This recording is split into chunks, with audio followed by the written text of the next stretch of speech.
شكرا يا ربي شكرا هديت قلبي شكرا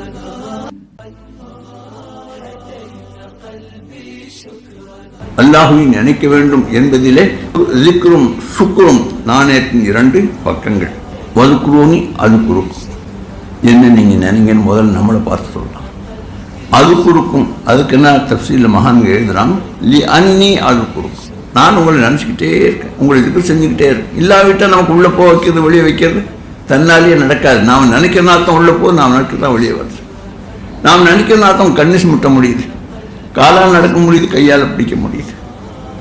அதனால் நீங்கள் என்ன நினைங்க, நானும் ஏன் எண்ணி அதுக்குறுப்பு உங்களை நான் நினைத்து கொண்டே இருக்கிறேன் என்று அந்த ஆயத்தை ஒரு பகுதியை சொல்லிட்டு அடுத்த பகுதி என்ன சொல்கிறேன், வஷ்குரூனி வலா தக்ஃபுரூன், இந்த நேமத்தை உங்களுக்கு நான் செஞ்சுருக்கிறதுக்கு நீங்கள் எனக்கு நன்றி செய்யுங்க.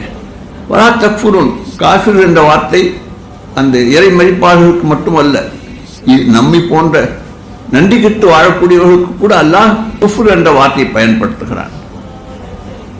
வலையின் சக்கத்தும் இல்லை அதீதன்னக்கும், நீங்கள் சுக்குர் செஞ்சால் நிச்சயமாக உங்களுக்கு அந்த நேமத்தை அதிகப்படுத்தும். அதுக்கு அடுத்து என்ன சொன்ன, வலையின் கஃபர்த்தும் வலையில் லம் தஷ்கும், நீங்கள் அல்லாஹுக்கு நன்றி செய்யாவிட்டால், அப்படிலாம் சொல்லணும். அப்படி சொல்ல வலையின் கஃபர்த்தும், நீங்கள் அல்லாஹுக்கு குஃபர் செய்தால், அவன் தான் இந்த நேமத்தை தந்தான் என்று உணர்வில்லாமல் வாழ்ந்தால் குஃபர் என்று அல்லாஹ் சொல்கிறான். மற்றவங்களுக்கு காரணம் சொல்ல நாமளே காஃபிராக இருந்துட்டு என்ன அநியாயம். வலையின் கஃபர்த்தும் என்ன சதா இன்னும் அல்லாபில்ல ஷதீத், நான் நேமத்தை கொடுக்க மாட்டேன்னு சொன்னால் பரவாயில்ல, இன்னும் அல்லாபில்ல ஷதீத், அப்படி அல்லாஹ் மிக கடுமையானது என்று அல்லாஹ் எச்சரிக்கிறான். شكرا يا ربي شكرا هديت قلبي شكرا